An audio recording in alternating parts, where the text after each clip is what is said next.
Hello out there. My name is Laolu Akonde, and you are on to Inside Sources.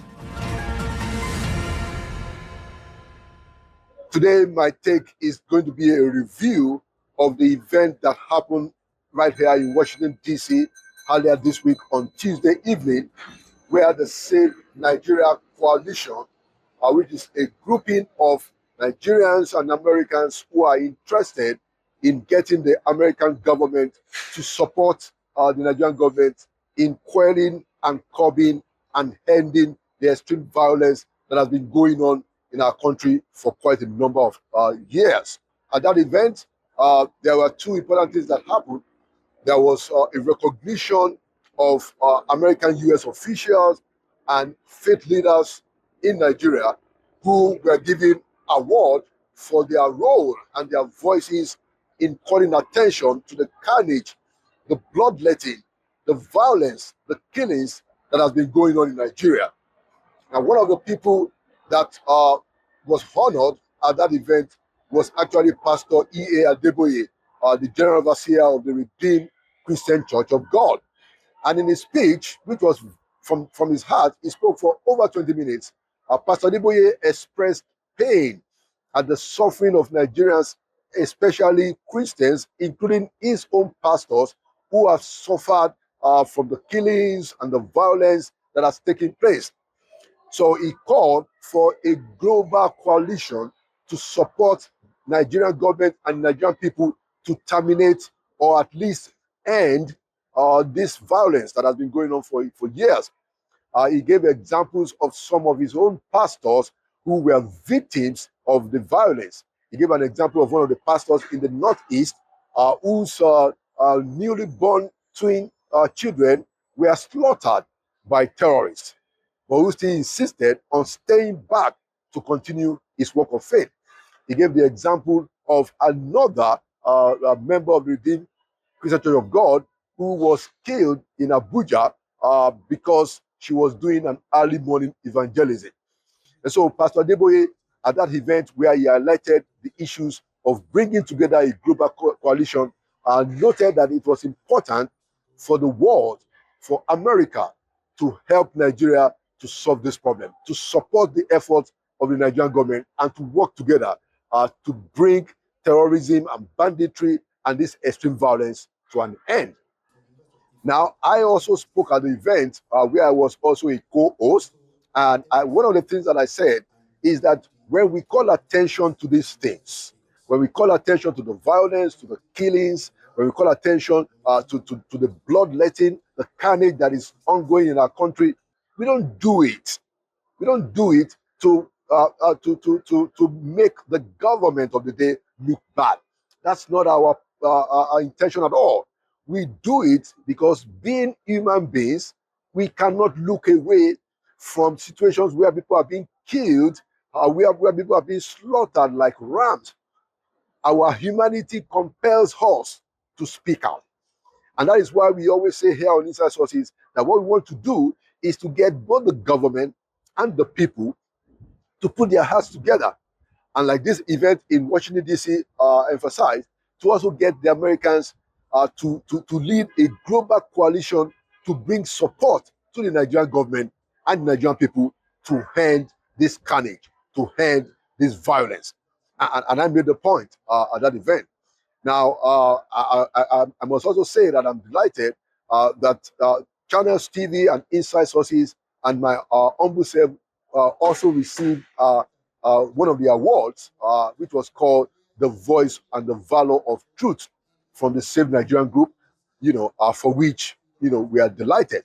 And the reason why we do this, the reason why we call attention again to these issues is so that it can be brought to an end. At that event, the Nigerian ambassador to the United States, Ambassador Kayode Are, who actually is going to be featured on Inside Sources, he also sent another ambassador, Ambassador Aliyu Bill, to speak at the event. And so this was an event where every stakeholders were brought together to see how is it that we can get more support from the Americans, and like Pastor Adeboye said, globally, to help us end this carnage. And that is what all of this is about. And so I received the honor and the award as the Valor of Truth 2026 of the Faith US-Nigeria Faith Heroes Award. I received it with delight because it's all about what we can do to end this crisis, to end this carnage, to end this killing, to end this extreme violence from which our people have been suffering. And there you have my take. Inside Sources will continue, and in today's segment, I'm going to be having an exclusive interview with Nigeria's permanent representative to the United Nations, an ambassador who just resumed less than 2 months ago, Ambassador Jimoh Ibrahim. And then on Sunday, at the Sunday edition, I will also be having an exclusive interview with Ambassador Kayode Are, Nigeria's ambassador to the United States. It's also his own first interviews. So both of them are being featured today and on Sunday on Inside Sources. Inside Sources will be right back. Welcome back to Inside Sources. Today, I have a most eminent Nigerian as my guest. He's the currently the ambassador and permanent representative of Nigeria to the United Nations. As a matter of fact, even though he just resumed, he had already won a major election as the chairman of the Fifth Committee of the UN, which is the main committee that does issues of budget, appropriation, and administration. He's also a lawyer, a politician, and a businessman who actually is a lifetime permanent member of the Senate of the University of Cambridge, where he also had a doctorate in business. Before that time, he had attended LSE, where he had his first degree in international relations, in Oxford University, where he had an MSc in mega projects, and also had a PhD among his many academic credentials, a PhD from the University of Buckingham. He had a PhD in modern war studies. Okay, so I'll take that again. And among his many academic credentials, he has a PhD from the University of Buckingham, where he had he specialized in modern war studies. I'd like to welcome not back. He's not been here before. Take two. I'd like to welcome for the first time to Inside Sources a distinguished senator who, before his latest appointment, was also the chairman of the Inter-Parliamentary Committee of the Nigerian Senate. So, I guess he's no longer a sitting senator, but he's a senator for life. I'd like to welcome Senator Jimoh Ibrahim, now ambassador and permanent rep to the United Nations for Nigeria. My brother, it's good to see you on Inside Sources. Thank you very much. Nice to see you and nice to be here. It was quite a while to reel out your credentials, which I must say are quite very impressive. You certainly have an illustrious, credentials academically, and also, of course, you are well known in politics and business. Thank you for coming to Inside Sources. Thank you very much for being here, and thank you for having me. Apologies for the long CV. Must have been useful exuberance on my part. No, but it's important to define who you are and what you have accomplished.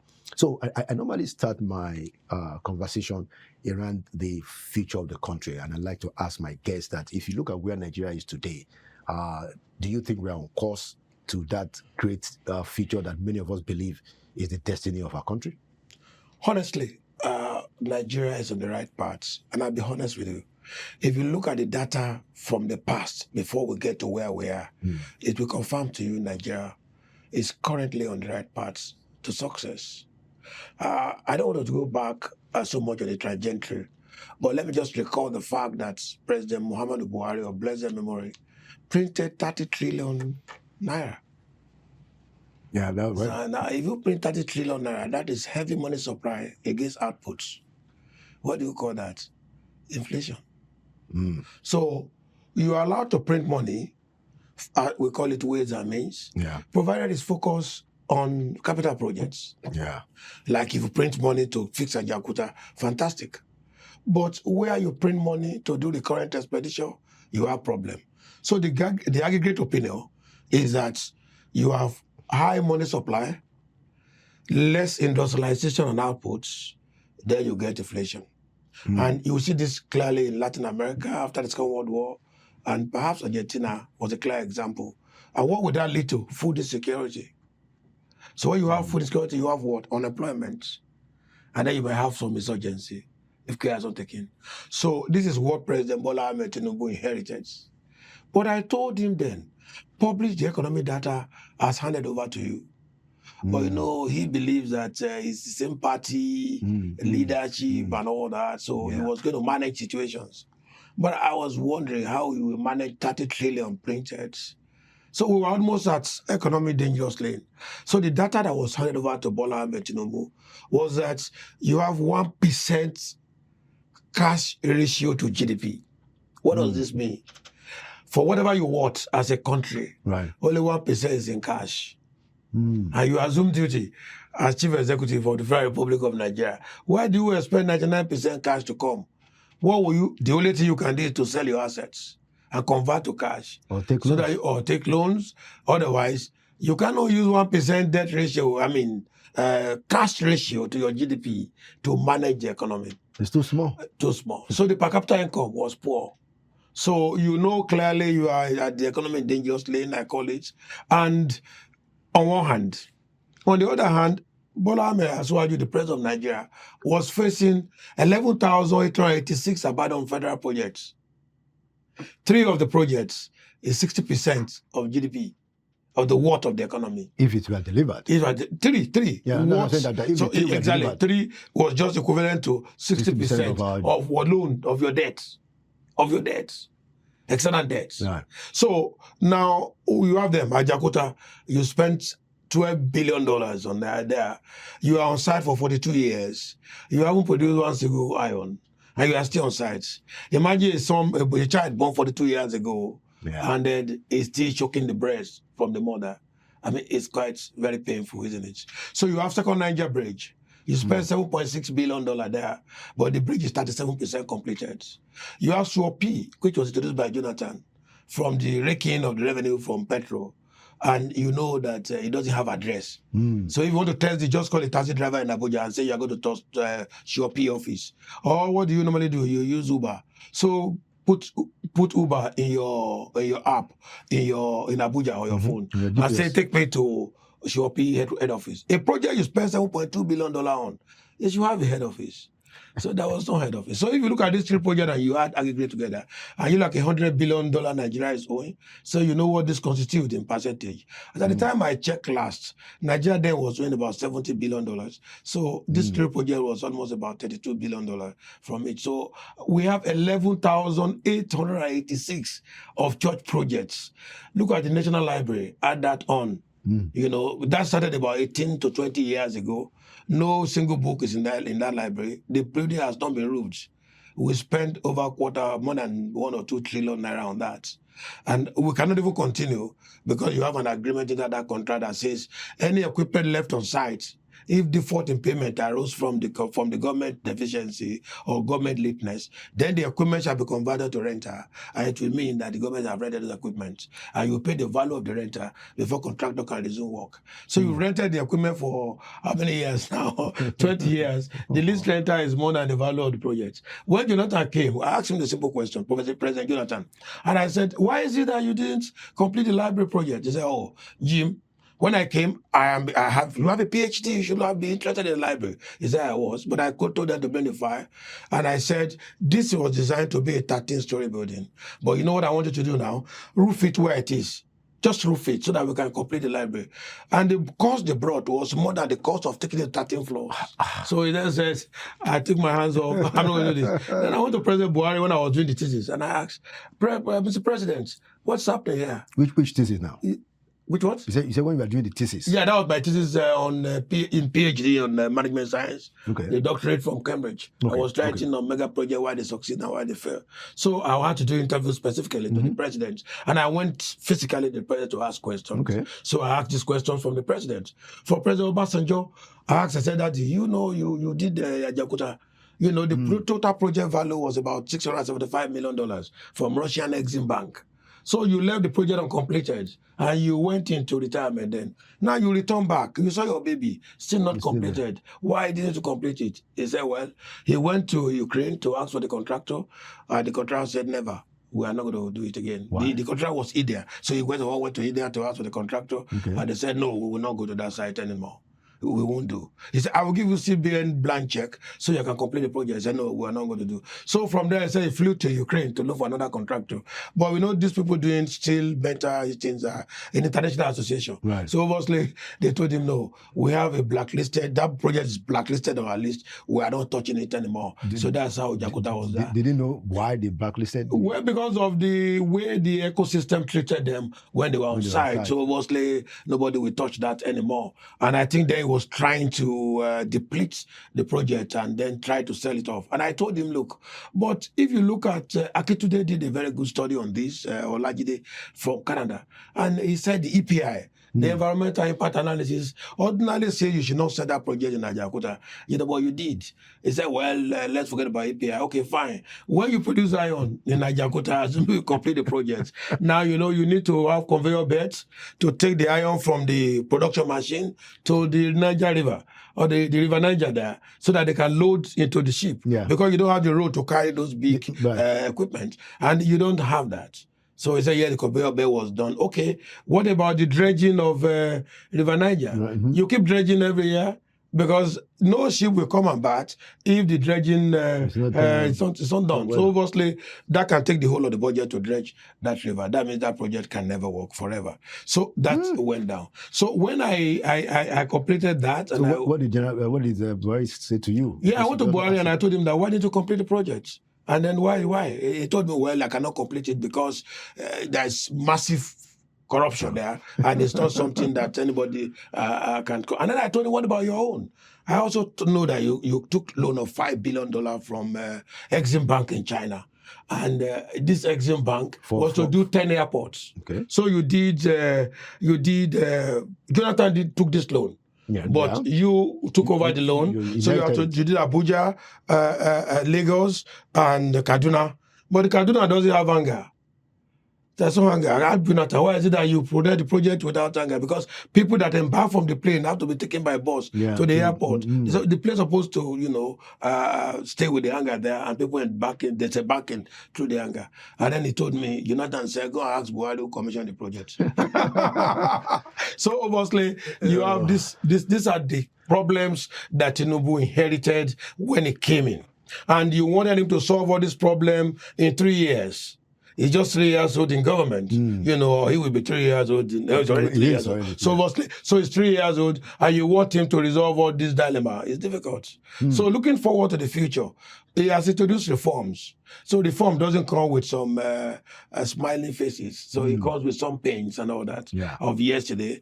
And right now, I think things are looking fine. GDP to debt ratio is about 40%.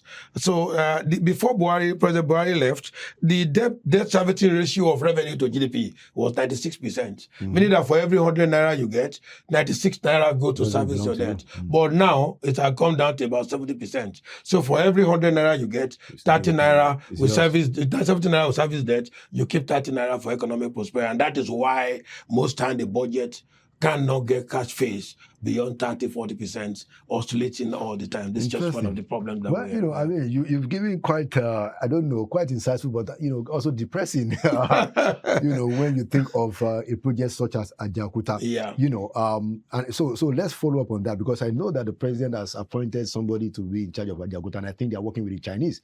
Do you think that can help us revive it? Well, to me, honestly, let me be frank on this. It's not about appointing Chinese company, because the environmental impact analysis is not favorably disposed to a Ajakuta location for that project. So what would then be the solution to that, in your own view? I'd consider that. And what I recommended is a greenfield.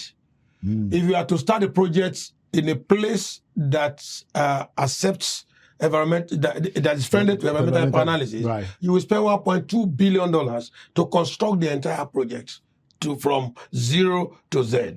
But if you are to repair Ajakuta, you are going to spend about $2.6 billion on phase 1 and 2. There are still phase 3 and 4 untouched. And you can see. So it's twice than starting it on a green project. And one problem I must let you know here is that the iron oil you require to fuel to power that factory, if eventually you put Ajakuta in, we only have 30% of that oil deposited in Itakpele or something like that. Itakpe. So it means that you have to import All right?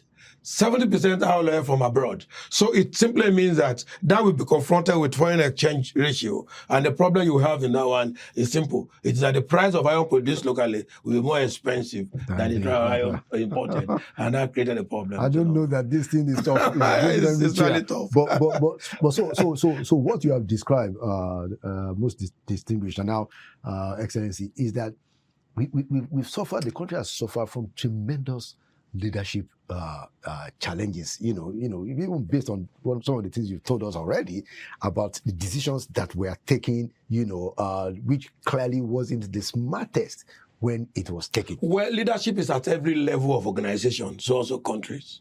So I wouldn't say much of leadership at the top level. That is the problem.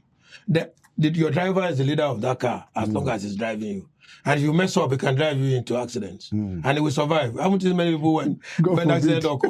Not you. Haven't you seen by accident occur and then the owner died and the driver survived? True. You don't ask yourself why. You didn't do anything to find out why God was kind to the driver and wasn't kind to the owner of the car. So the same thing with the cook. So if the cook is the leader of the kitchen, at the time he's preparing your food. Yeah. If you mess up, you can poison it and you are gone. So leadership is at every level of organization. One main project to fail or succeed, a mega project where we have converging complexities, depends on what level of failure. It might fail from conceptualization of the project. I mean, why should a leader locate Ajakuta in Iona State, in Ajakuta, when he has an environmental impact analysis, which is don't put it there for two reasons. Your now oil is not sufficient. Two, you don't have the road to transport this thing. You need to do dredging, and the cost of dredging can be much more than the cost of producing the battery. Yeah. And this dredging is not one-off. You keep dredging every other year. As the rain falls, then you have to go back to dredging. And these are the problems that we have. And so it's about leadership decision. Conceptualizing a project might lead to a project failure. Also implementation stage might be. Money wasn't a problem here, don't forget. Russia have set aside $670 million for us to embark on that project. And we needed $675 million to do it. So obviously money wasn't a problem. Right. There were enough money, but the project couldn't succeed for the 2 years after. So I mean, I want us to have as frank as possible a conversation. So with the level of the problems, some of which that you've analyzed today, I'll make a comment and then you respond. Go ahead. So I would have expected that, the president will come with his A game. Now look at what the president did in Lagos. Yeah. Everybody knows that, his cabinet in Lagos, the people that he worked with, top notch. And that's, that continues to be, some of his legacy up to today. But many of us haven't seen that kind of top-rated team. And of course, there are good people around him, certainly. But it hasn't been at the level at which he operated in Lagos. And I give an analogy like, it's like somebody who wants to play World Cup. You've been doing very well in national tournament, continental tournament, and then you'll be hoping that maybe one day you just go to play World Cup. And now you've got a chance to play World Cup, but you're putting your second team, your third team. How do you respond to that in terms of the people that the president has chosen to keep key positions in this government? You see, the point is that, let me be honest with you, the problem I think might be a challenge is the fact that there was need for the president to do a restitutional diagnosis of the Federal Republic of Nigeria when he took over. But he was very anxious all his lives about how Nigeria would be good and all that. So Lagos was too small, because he was part of Lagos. Yeah. He was born and bred there. Yeah. So you understand that. But in Nigeria, he got situational reports, maybe SSS breathing, also breathing, but that wasn't enough. You need to do situational diagnosis, ministry by ministry, and then when you finish, then you have to create strategy. And your action must be a reflection of your strategy. President is trying to do this, but at the same time, you need to drive people that are knowledgeable into the system. Yeah. For example, Ajakuta that we talked about, 25% of Nigeria budget, cash, is spent on importation of iron every year. Look at that. So you want to contain the 25% from running away from the budget so that the money can be home. And then you can use it effectively. But there's still also many people that study mega projects. I'm the first to have doctorate degree in mega projects in Africa. And the first to be given that in Cambridge since 1209. So So you don't get them every you other have to day. find a place to implement And whatever you have there's a planned there. difference between ordinary projects and mega projects. And our president is very, very, I love him, he's a very ambitious person. So he's doing the road from Lagos to Calabar. That's a mega project. Very big one. And about 60% of road mega project failed. Even when some mega projects are completed, they are not useful.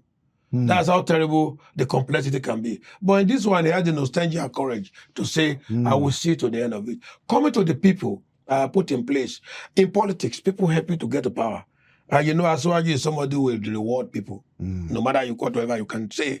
If you are loyal to him, you believe he also owes you. So this is the point. But I think during the second time, it should change a bit to make sure that very more qualified people are put into position, not people. And you have to look at because they are competing with the geocentric system.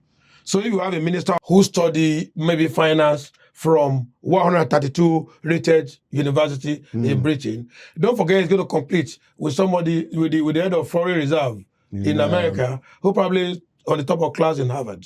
So there is disparity, or who study from Ife or anywhere. I'm not saying those universities are not good, mind you, but I'm just saying that competitive knowledge is quite heavy in determining whether government succeed or fail. And I think the president are getting it right. He's getting it right. Wale Edu was in University of London, so he studied economics. So he knows he could do the job. And he did it for some time, maybe age or whatever it is. The young man is on board now. I think he's doing his best. So try and get qualified people as much as you can and put them there. There are some ministers that haven't said a word. I don't know what they are doing in cabinet. If you cannot defend the policy of the government that you are in, then you are not, you are just empty to yourself. So these are areas I think the president will look at. There are some ministers that are completely erratic. They are supposed to face the work of their ministry, but they are doing politics, distributing rice and things like that. These are not what Asuwaju appointed you to do.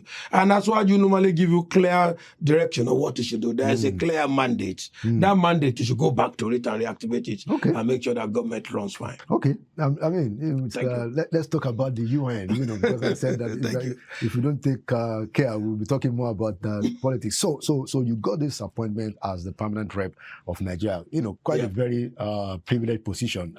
Somebody said, a retired ambassador of the UN said that after the president, whoever is a country's permanent rep in the UN is the most important person besides the president when it comes to the image of the country globally, because virtually all countries are in the UN in one place. So it's a very critical appointment. So I wanted you to give us an update. I see that you've been elected as the chair, which you said during the introduction. That's a very powerful committee. Most people don't know how you managed to do that in less than a month or two. So give us an update. What did you meet on the ground? And what is your plan going forward in the UN? Well, it's not everything we can say openly in diplomacy. We take some and then we use some language to decorate some. But the reality is that I think President Asuwaju got it right. So you got somebody who went to Cambridge, Oxford, and Harvard, and LSE into the UN as permanent rep. So obviously that's that CV complete with any other CV in the United Nations. And we know ourselves. We are just 193 people here. So we are all our CVs are investigated by the UN. They are right in the data. You can access anybody's CV and even his certificates and all that. So obviously, I think my choice is the right peg in the right hole, because I can now, bring my social capital network in terms of the advantage of my colleagues that we are all together in the United Nations. Now, the key issue here is, I remember when I was appointed in your program, somebody said, what is people like Jim Ibrahim doing diplomacy? And I was just laughing. And when I checked the background of that person that said so, he didn't even study international relations, amazingly. And he was a permanent rep. Permanent secretary or whatever it is in the Foreign Affairs Ministry.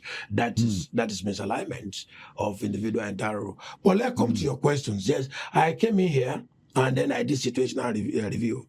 I got a clear mandate from Asuwaju before I came in, Mr. President. One, to make sure that we're on top, that Nigeria is back. They want to hear that, and they want to see that we get to the Security Council. So these are tough mandates, and I have to come. We are working on 3Ds: development, democracy, demography, and diaspora. As our foreign policy major set points that we are going to be assessed upon. So the first thing I did was to study situational diagnosis, 24 hours a day, and then set up the 90 days rule, for transition of leaders. So when a leader is moving from one area to another, that's a transition. Your first 90 days matters. If the conclusion is that you are written off after 90 days, there's nothing you can do. Believe you me, after 90 days, if you spend 10 years there, that will make anybody to change his mind that you are now back doing well. So first 90 days was critical. And I sensitized my staff to know about that. So the next issue was the election. So we went in, picked the right one, the major one, which is going to be the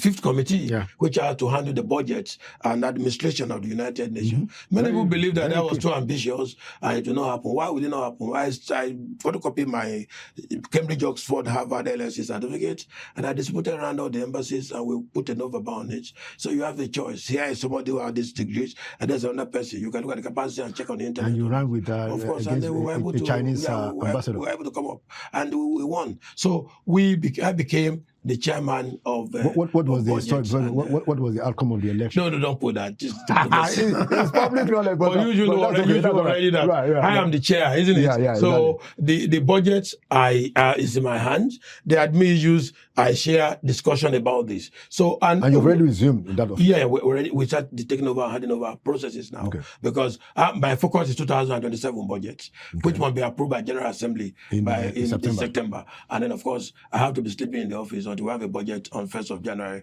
And then our budget is on concessions, not on election. So every country must concede to it and sign. When a country says no, then the budget cannot pass. Now at the geocentric level of my resumption, we have United Nations 80 reforms, UN 80, which you are aware. You also know that this year United Nations will be 80 years old. Since 1945 to the present day, that's 80 years. That's why we have United Nations 80 reform. 81 is what we are going for in September. So the 80 reform, there have been challenges between the permanent member of the UN and the major contributor to our finances and member countries. And the challenges basically is that, look, I contribute out of money here. You'll be talking about sustainable growth, sustainable development. I haven't said anything for 80 years. Let's change this language to efficiency and effectiveness. And let's sort of marry some of these related organizations. So we want to do mergers of many arms of the UN that we think can function under one single head to create efficiency and effectiveness. And that will fall under your committee. That's exactly my job, really, to make sure that mergers are okay. Staff leaving the organization that are merged is a function of administration. Staff coming in is a function of alignment of the organization is a function of fifth committee. Funding this organization when they are already stabilized, when they are stabilized, is a function of the fifth committee. The budget itself, membership paying their due, function of fifth committee, returning back money to the members who are paying excess for peacekeeping budget. We have a small function of the committee. Bringing money in 1st of January for membership due, function of the committee. And again, some member says, I'm not going to pay more, like America. So obviously, you have to bring them back to say, come, what's the matter? Why did you go wrong? Let's sit down and dine and then resolve all of this. So I think the reform basically is about efficiency and effectiveness, different from the hierarchical level of sustainable growth, the equal agenda, equality, blah, blah. But all of this thing has a new face because there are lots of tensions in geocentric politics. You see the start of Hormuz, closure, and all that, Iran, Israel and all that, bombardment here and there, So we have breach of Article 24 and 27 of United Nations Charter, and then, of course, the preambles. So we have to look at this with a face in the new, and again, at home, is Bola Azuaju Ahmed, president of Nigeria, divinate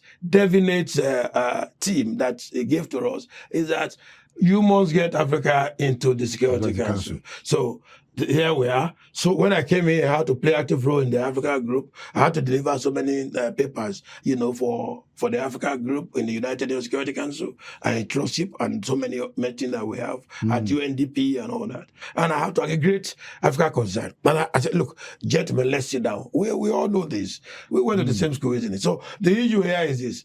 Look, 25% of the world's population is in Africa.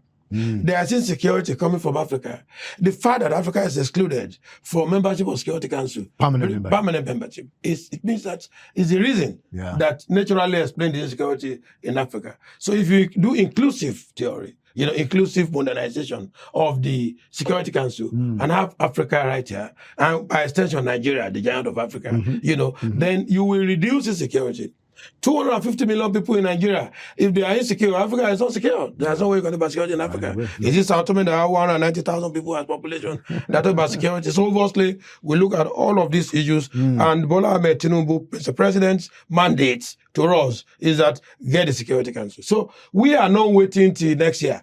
Immediately I was elected as chair of budget and administration and appropriation. I started working on the Security Council. And I put in my colleagues around. And I said, look, against all odds, Nigeria will run for Security Council next year. So better adjust your system in Africa and ECOWAS because Nigeria is going to run for Security Council. We cannot be waiting for 2028, 2029, 2030. Yeah, because we normally have a roster. Because, so we are saying that we have to run. Because you see, the Security Council we amend is through any moment from now, and Africa will be into the Security Council. Now, if they give us 3 seats, we need to go back home and select who come inside these 3 seats. So what if it doesn't start with Nigeria? What will I tell President Bola Ahmed Tinubu?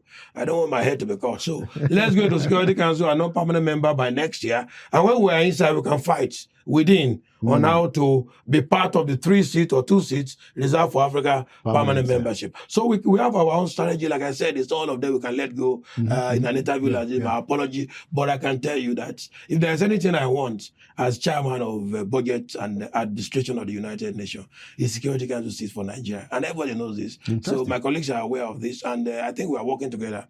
We're in tandem with their demands. We also have a lot of demands, that is coming up to the budget, and we will accommodate as much as we can. I can assure you one thing. Contrary to the argument that United Nations will go bankrupt, it will never go bankrupt. We are going to have the budget successfully. The fact that the budget will not be passed, budget will be passed successfully. And I can tell you that everybody will be happy with the budget. And the peacekeeping operation will also go on. We are going to have that budget for that one pass. And Nigeria is still the chair of the peacekeeping committee. Oh, yeah, that is C30 you're talking about, 34. Yeah, we are chair. But because we didn't have a permanent rep, another country was appointed to be chair of that. But I'm me now, so I'm asking the person to leave the seat. But that doesn't take it to Security Council. It's just for peacekeeping. The bondage, because Nigerian soldiers and police particularly, police have actually disbursed about 16,000 men and women for peacekeeping operation over the years, and they got excellent results. So that's why we are chairmanship of the peacekeeping. But right now we are working heavily, not even about that much. It's about Security Council. If I deliver Security Council, I can return back home. Clearly, if you deliver Security Council, so I will have peace with President Bola Ahmed Tinubu. And I go to Ibodaco and go enjoy myself. But let's talk about that. Part of the problems for the reform of the Security Council is the fact that the P5, the permanent 5, not a good number of them, especially the Americans, they've been a little bit reluctant, and so what's your strategy, or do you think that is going to change their reluctance about the whole reform? Because one of the first things you have to do, just for the benefit of our viewers, because the Security Council reform has been on for a long time. So I wanted to ask you, how do you think, and of course don't divulge what you don't need to divulge, but how do you think that change can happen? That it's just not going to be rhetoric. Just first of all, appreciate the Big Five as a matter of strategy. Why do you have to appreciate them? After the time in 1945 when the United Nations was formed, African countries, many of them are not independent. They were not even members of the United Nations. So how do you say that they should be member of the permanent membership of the Security Council? They were not even member of UN in 1945. The 1945 collapsed, you remember, after the League of Nations, after the First World War. And you know why the League went down before the First World War? Just because America didn't participate in the League.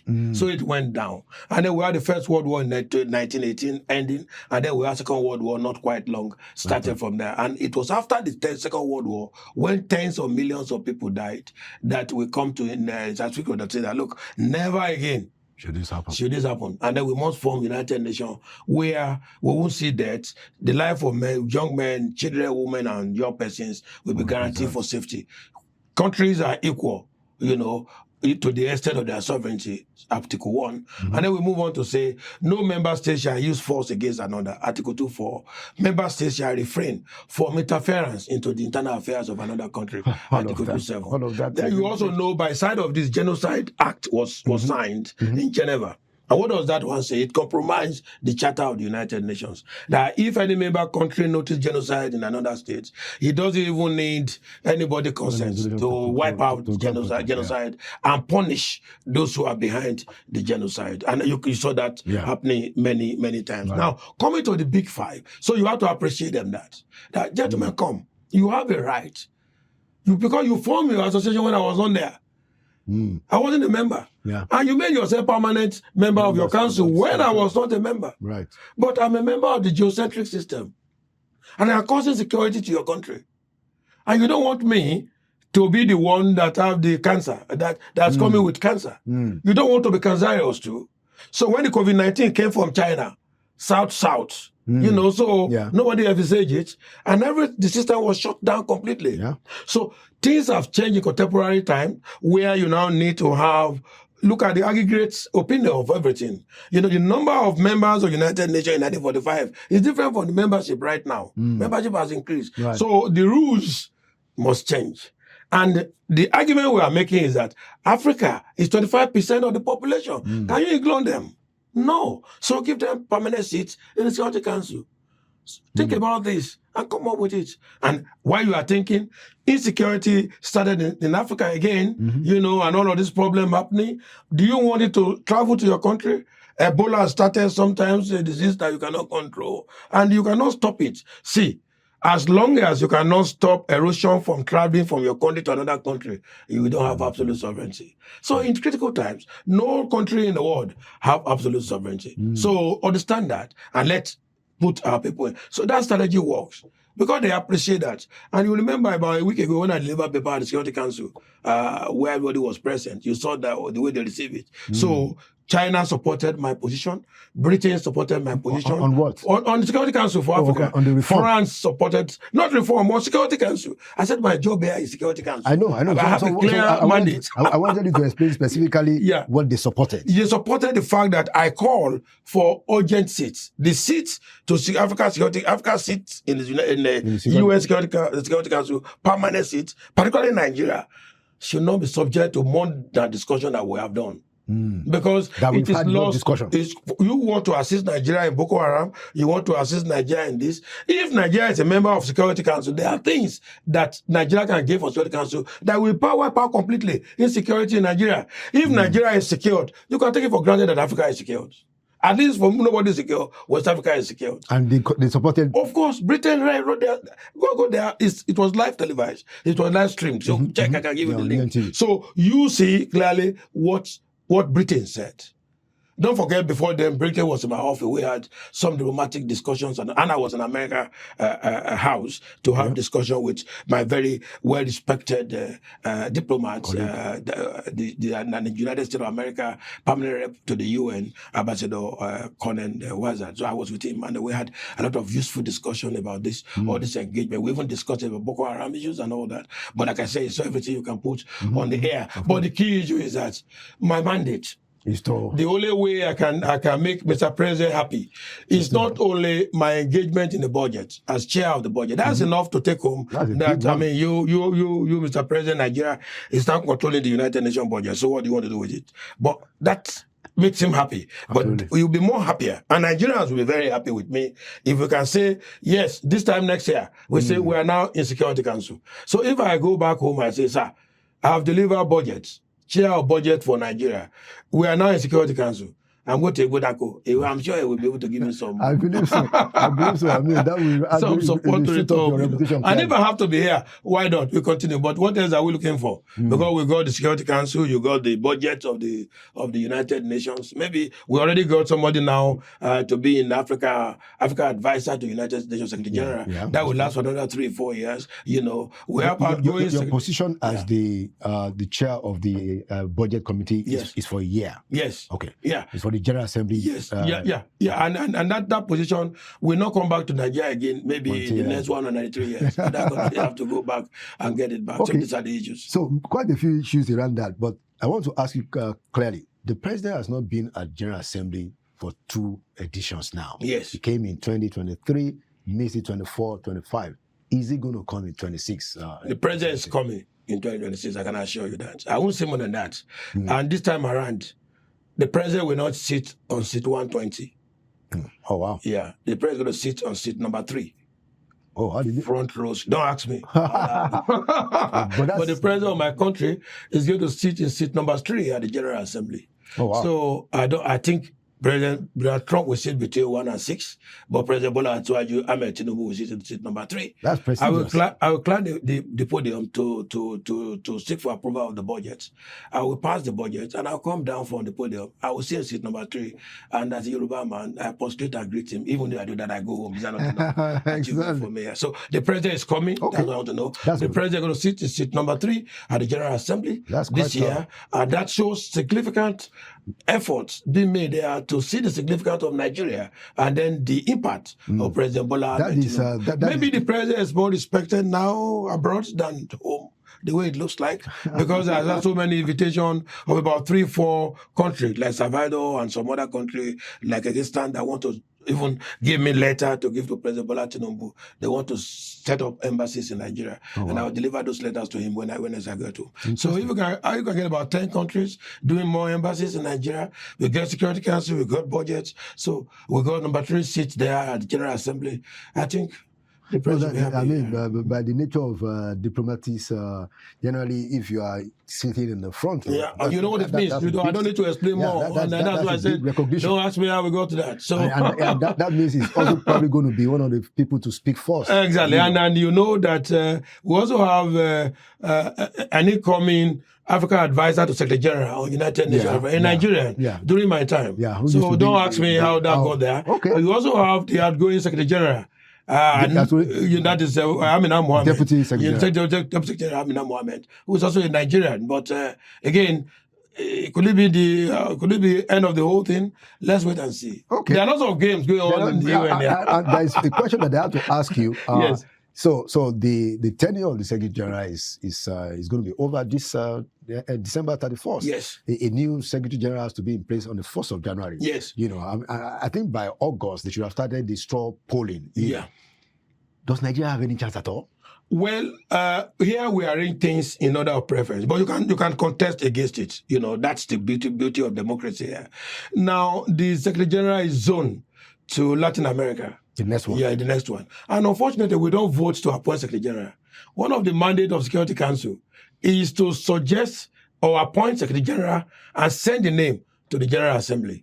So on this 81st General Assembly that we are going to, President is coming, the name of the Secretary General will be announced and sent to us by Security Council.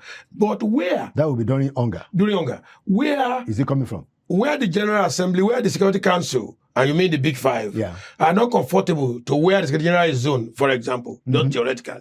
It means they need to appoint an active Secretary General, because until they get the real Secretary General that they needed to have. Because there are a lot of rules. But that hasn't happened before. It can happen anytime. The world is changing. The dynamic things happening in the world. And if I tell you it will happen, you should know it will happen. Because if I share budget and admin, you're on the ground. I should get the information of what is happening. But clearly... So there's a chance that, in Nigeria might actually be the active I don't know. I'm not running for Secretary General, and Tinubu didn't ask me to come here and run for... And when people ask me, are you interested? I said no, because Mr. President never asked me to come and run for Secretary General. What he wants me to come and do is return Nigeria back to the prestigious position of Giant of Africa, get us into Security Council. Those are the mandates. And honestly, I will never go against my mandate. I'm not going to add one penny to that one. So that is even enough for me to do. I cannot even sleep, because I'm going to be sleeping in the basement of the headquarters, because there's no December for me, no January, because our budget is by consensus. It's not by you have to get it's not by vote. You have to negotiate. You have to visit everybody like I do every day here. You have to have dinner for groups. You have to have lunch to explain that differences,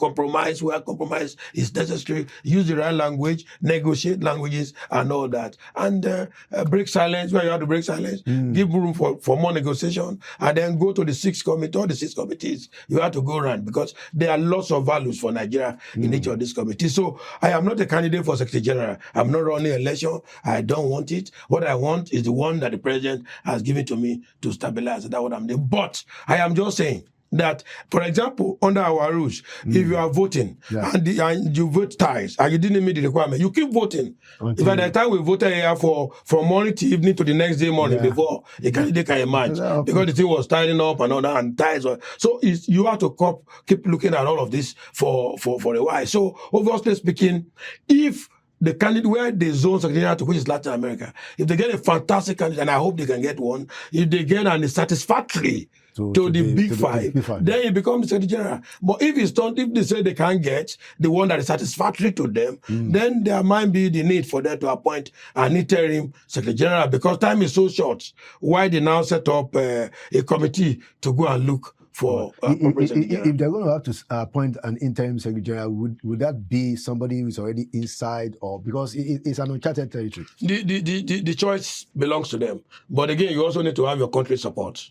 Don't forget. So because you cannot just leave Lagos, Abuja, and come and say you will be Secretary General UN without Aswaju Bola Ahmed Tinubu signature that you should go there. So obviously it depends. I don't think Nigeria should be too ambitious. What I think as of now is that we need to have a seat in Security Council. That will be historic, because I can see that the president was not happy when he came first. I look at the audio of his speech and he was quite not happy. He was a bit, I'm not coming here unless if you cannot be Security Council, what is the need for me to become here? And that also affect our finances. So if the president is not happy that we get Secretary General, so if we send budget, how do you think he's going to react to the budget? So not only him, President of Ghana too, I read his speech, and honestly, it's intendium with Aswaju Bola Ahmed Tinubu's speech. He is also not happy. He said, we'll be here, we beg you, we did diplomacy, we did everything, we pay our due, we never, no. But that is not the approach. The approach is, let's appreciate them first that we are not there. Because as at the time it was formed in 1945, we were not there. So we couldn't be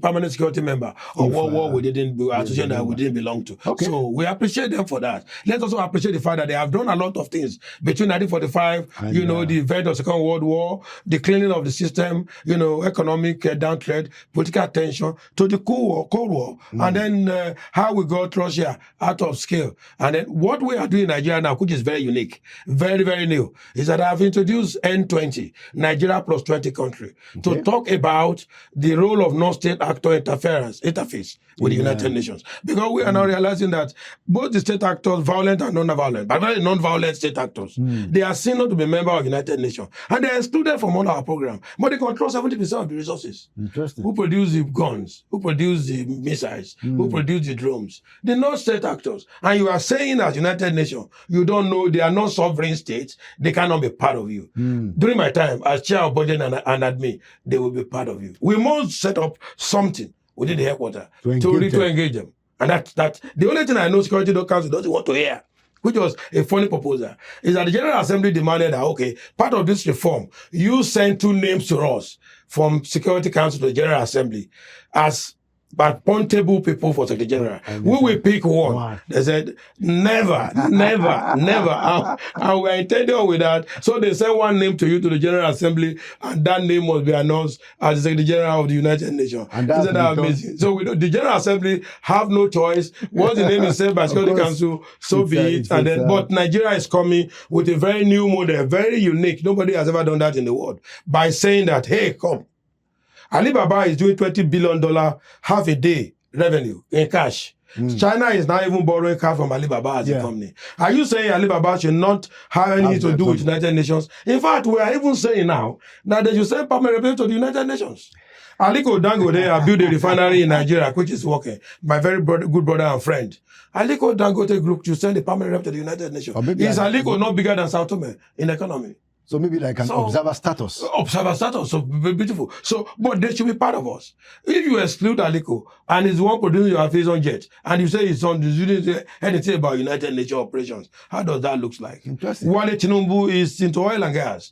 Can they send observer to the United Nations? Interesting. So these are the issues that I will. So we are doing So that's the what you're doing N20. with the N20. Yeah, N20. So N is for Nigeria, and then Yes. there are other 20 countries. And for Nigeria symbolically. Yeah, exactly. Yeah. Who are going to support this? Yeah, we're going to have a secretariat inside the UN secretariat building. Yeah, so we're going to request. So can you tell us some of the countries the in the N20? G77, they have secretariats. Yes, Isn't it? yes, Okay, yes. so G54, 84 also Yeah. have secretariats, and they are Yeah. G. Okay, will sit at the front. they say G77 plus China. Yeah. So this one is N22 plus 0. Can you tell us some of the countries? No, I cannot tell you that because But it's we going to already become have, public, we even have more than enough 22. You know, and out of the 22, I can tell you at least 4 of the superpower country are part of it. Oh, wow. Yeah, but it's because it's our own idea, so it's my own idea, so it's Nigeria idea. I'm just nobody. Nigeria is one I represent. Fantastic. So that's why I call it N. N. Nigeria 20. So this N20 members will meet very soon, and they will tell you maybe in every 10 years we admit more members, but we don't admit members immediately. But when are you going to launch it? Because Well, we are appointing Professor Ibrahim Gambari as the interim coordinator of N20. And once members, we are trying to see how to raise some little fund for secretariat. So if I can put some 100,000 there, then you have enough money to start. We don't want to tax anybody. Let us start. What we are saying is that the non-state actors that are non-violent, Google, Alibaba, and all of these people, Apple, they could have observers in the Dangote. United Nations. Interesting. Dangote, Apple, Fantastic. Microsoft, they should have and observers the guy, status in the United Nations. the Somali billionaire, what's his name again? Yeah, that guy. Elon Musk should also be. Yeah. So these observers status, because they are about 70% of the economy in their hands. So world. if they are in the non-state actor category, they can serve observer to the United Nations. It means we will see their own activities. They will see our own activities, and we have a wider lens. But we can see them more than they can see us. But we can really have a convergence and work together to develop a stable geocentric system that is less tensioned and better for humanity. Thank you and, so and- much. And human Thank you so much. You Thank can't you. believe that we spent an hour Thank already. you so much.